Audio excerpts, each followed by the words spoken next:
स्वागत है आपका आपके अपने ही चैनल में। कैसे हैं आप लोग? उम्मीद करती हूँ बहुत अच्छे होंगे। मैं हूँ आपकी होस्ट प्यारी दोस्त ऋचा शर्मा। फ्रेंड, आज 3 जून है और आज अक्षय कुमार की एक पिक्चर सम्राट पृथ्वीराज रिलीज हुई है। तो क्योंकि मैं एक हिस्ट्री की स्टूडेंट रही हूँ, मैंने एमए हिस्ट्री में ही किया है, तो जो हमारी प्राचीन घटनाएं होती हैं, प्राचीन महल होते हैं, वो सारी चीजें मुझे बहुत ज्यादा आकर्षित करते हैं। मैं जानना चाहती हूँ इनके पीछे क्या कहानियां छिपी हुई हैं, क्या सच्चाई है। तो मैंने अपने अध्ययन काल में जो कुछ भी पृथ्वीराज के बारे में पढ़ा था वो मैं आपके साथ शेयर करना चाहूँ। बहुत सारे लोग तो पिक्चर से मालूम कर लेंगे, लेकिन मैंने जो पढ़ा है वो भी मैं अपने यूट्यूब फ्रेंड्स के संग बताना चाहती हूँ। पृथ्वीराज चौहान एक बहुत पराक्रमी और बहुत वीर राजा थे। चौहान वंश में जन्म लिया था। उनका राज्य वर्तमान में अगर आप माने, वो वैसे सापादल लक्ष्य के राजा थे। वर्तमान में अगर हम माने तो इसमें राजस्थान, पंजाब, दिल्ली और उत्तर प्रदेश, मध्य प्रदेश का भी कुछ भूभाग आता है।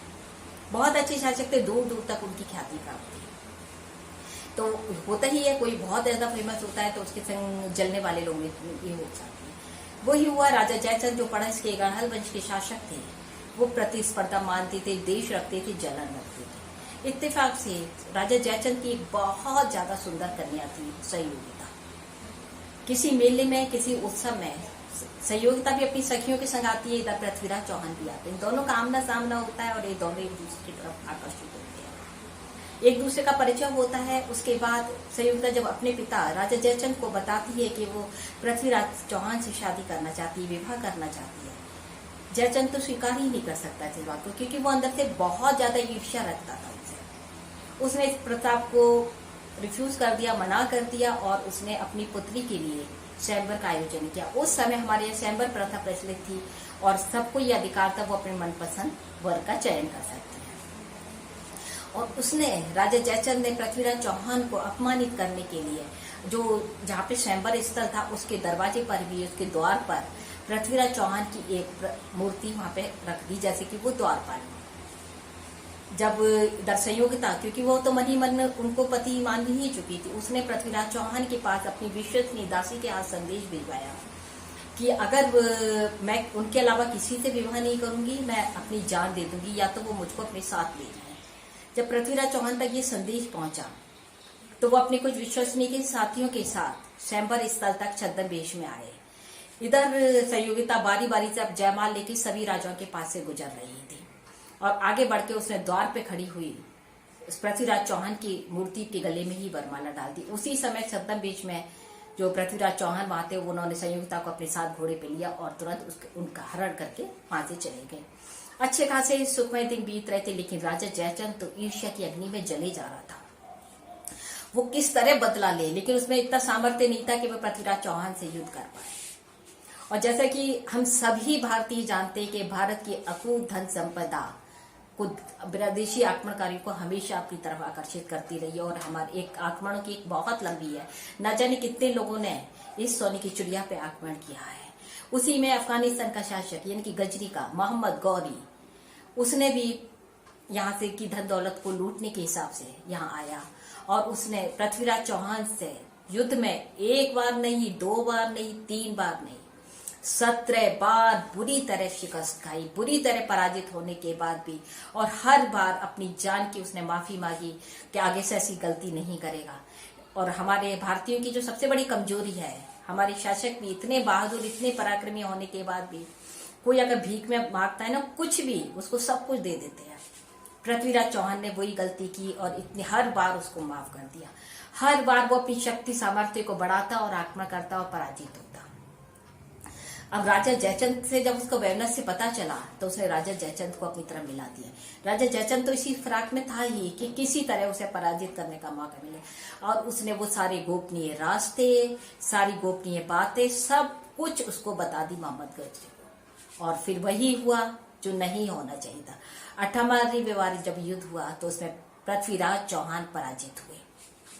तब से एक आज सुनेंगे हर मुहावरे में गद्दार जयचंद, जयचंद जैसा गद्दार, क्योंकि जयचंद ने जो किया उसने देखा जाए विदेशी आक्रमणकारियों के लिए भारत के मार्ग बता दिया, खोल दिया, जो आज तक उसका नाम वैसे लिया गया।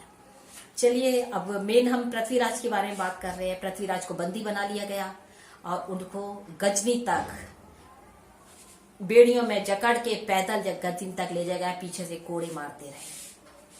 कैसे, मतलब मैं तो उस समय की कल्पना करके भी मेरे तो रोंगटे खड़े हो जाते हैं।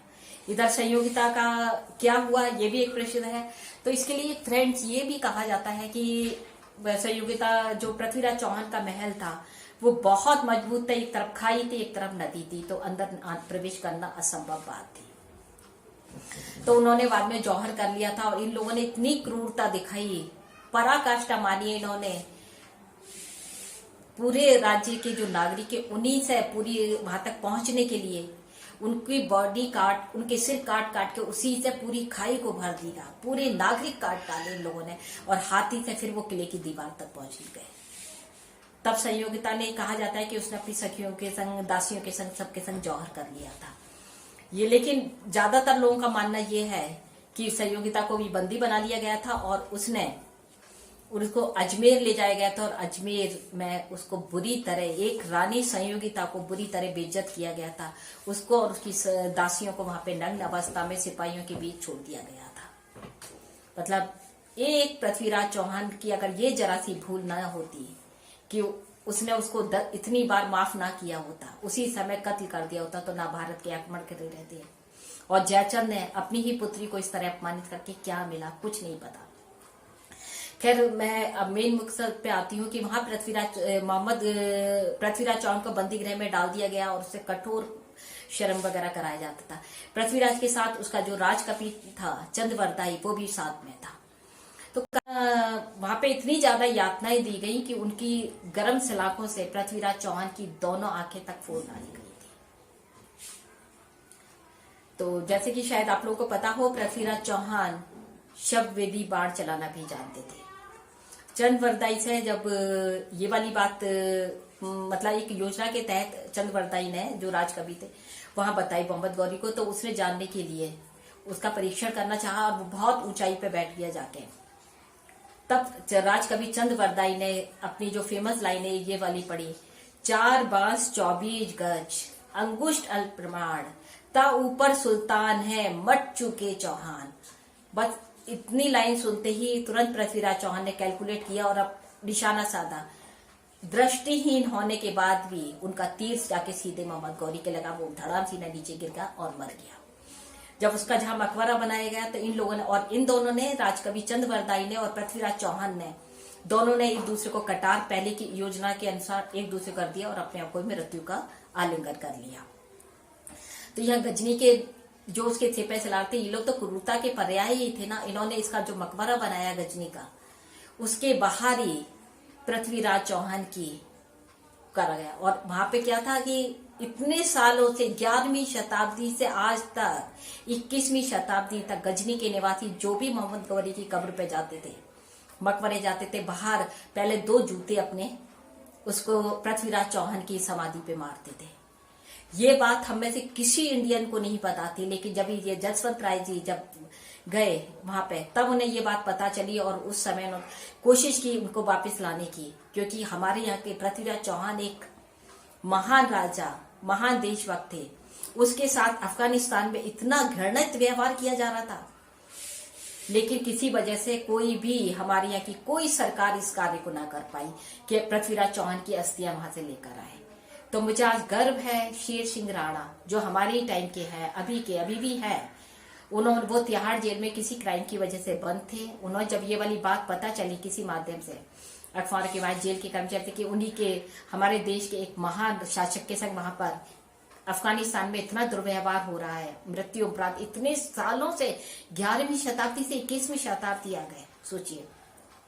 तो वो तिहाड़ जेल से भाग गए और अफगानिस्तान किस तरह पहुंचे, नकली पासपोर्ट, वीजा वगैरह, मतलब कितनी परेशानियां आई होंगी किसी दूसरे देश में, वो भी मुस्लिम देश में जाके उन्होंने उसकी अस्थियां निकाली। उसके बाकायदा वीडियो भी बनाया है जो यूट्यूब पे अवेलेबल भी है। और आए अपनी माँ के साथ उन्होंने उसको इनको गंगा में प्रवाहित किया और इनकी समाधि पे एक मंदिर भी बनवाया। और मतलब पृथ्वीराज चौहान को इतने सालों बाद सद सम्मान मिला है। तो यही बात मैं आपको बताना चाहती थी कि हमारे महाशासक पृथ्वीराज चौहान की ये रियल स्टोरी है।